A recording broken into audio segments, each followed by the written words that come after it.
Hi, Dave Johnson here in lovely Boyd's RV Village, Key West. I'm going to put a film together of the 27 DSRL 2017 trailer I'm selling.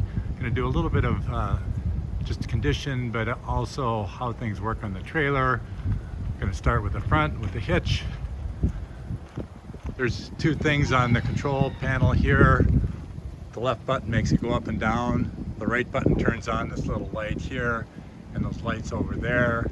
I have to say I never used them very much. I do have the optional fiberglass hood on this and a very nice pin lock that I use to keep the trailer in place. That'll be included when I'm traveling down the road or to leave it when I go somewhere.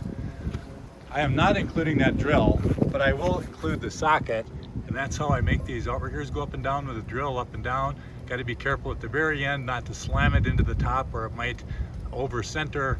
I did it once, won't do it again. That stack of orange pylons come with it, very handy for putting things down, leveling the trailer. The slide out works great. One tip is when you leave a place like this, I go up on the roof with a broom and I do brush off the sheet there to make sure that no material, leaves or debris are going into my slide when it comes back in. This trailer has a very nice feature that I think really helps the potty from smelling. I hook up an optional hose, which I'll show you in a second. When I dump it, I pull the black water, the dirty water there, then I pull the gray water there. But you can put a hose on there and run it the whole time. It's a screw and fitting, and then it flushes the system out. Here's the shower, very handy for washing a dog, especially once in a while I used it. And here's where I stowed both hoses, and there's the fittings that go into the sewer hoses. I do have two sections of that, as well as the supporting carriage to help it flow downhill to the sewer. I've got caps. I have two sewer things. They both go into that bumper there. These bumpers, I assume if you're buying this, you probably know it goes on, but they just pull off and on, and that's where they pull off and on, and that's where you store sewer hoses. Both hoses go. There's a diverter valve here. You just flip this one and it turns the second one on or the first one on, and there's a pressure reduction valve, which is always good. I'm also including this surge protector. Good idea for all of the traveling. Got a spare tire, the optional ladder to the roof. I did add a receiver hitch here. The bike hitch does not go. I don't have the right size wrench to take it off for the picture, so I left it on. I do have the optional grill, which I used the heck out of. Last year I left it out when I was in Florida, and I got a little corrosion going on the handles, but the grill works fine. There's a little lever underneath there where you hook it up, that you have to flip that little lever to have the gas flow, and then flip it back before you take the hose off. That took me a little bit to figure out. I am including this Equalizer Hitch, 4-point sway control. It's a great hitch that I was talked into buying. I'm so glad I did it. Works great.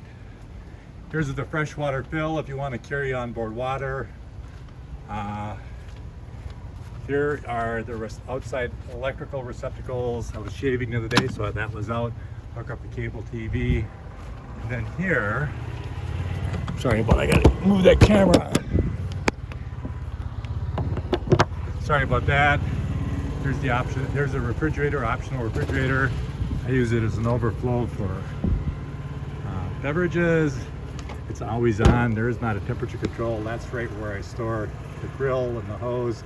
There's an optional manual crank in case the battery were to be dead and you wanted to crank that tongue up and down. I've never used it, never plan on using it. Even if your battery's dead, if you hook up the charger to the car, you're going to have power, and with a dead battery you can still use the electric to go up and down. You're going to go in, this swings out for a handy and safe in and out of the trailer.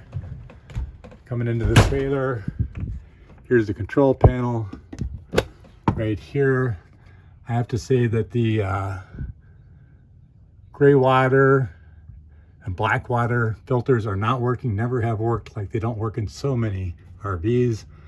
but I do have the hot water, both hot water, gas, and electric work.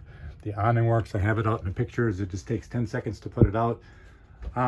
Here's the receptacle right here that I want to point out. It's got a GFI on it, and that triggers once in a while, about every couple months it might trigger, and you need to just push the button and reset it. And that controls the outlets above the refrigerator there, and actually the outside one also. There's a electrical outlet down to the right of the space right there. This table did not come with the camper, but it is just so handy in those chairs. I'm going to include it. Storage up here.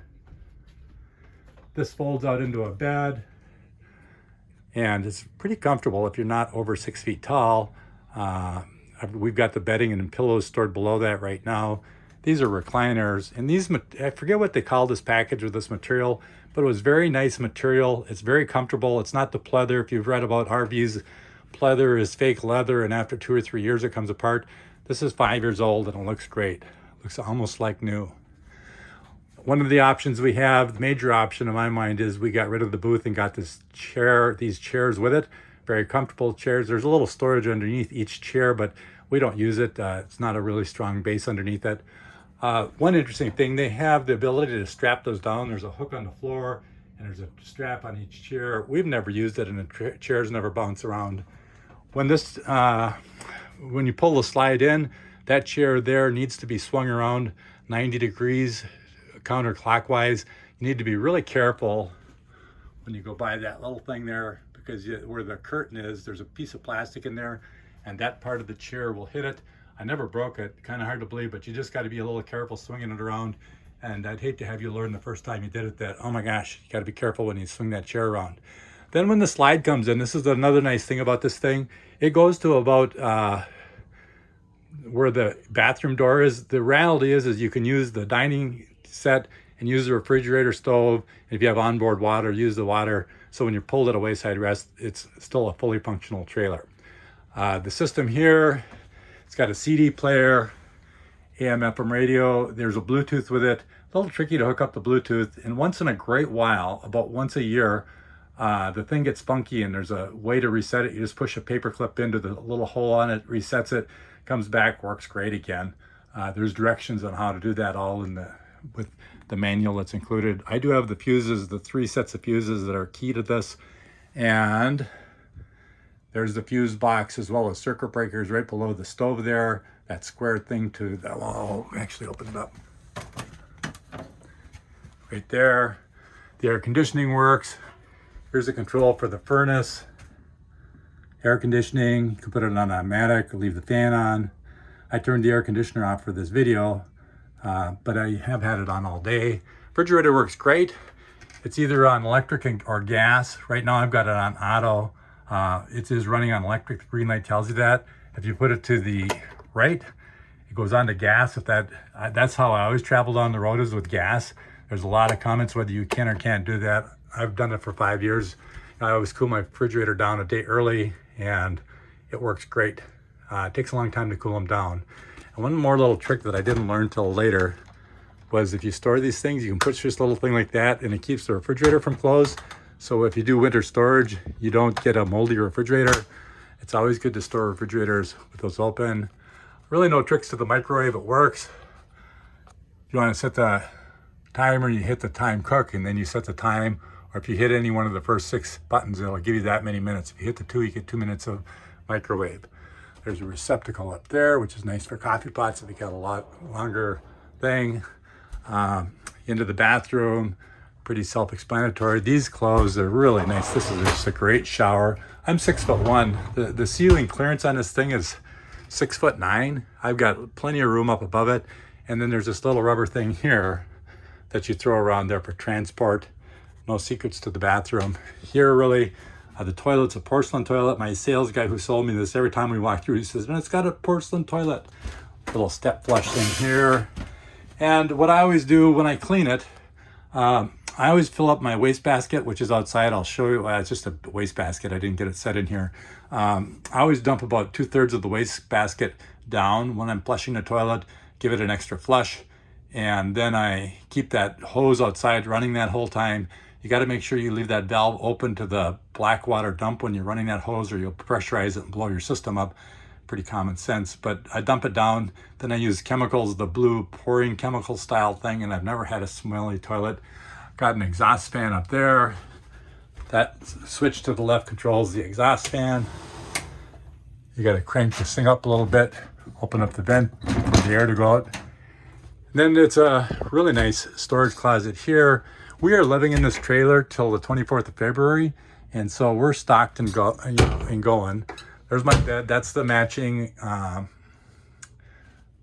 bedspread that matches the valances. And we've got nice storage here. We got hanging on both sides. My wife would love it that I'm showing her clothes.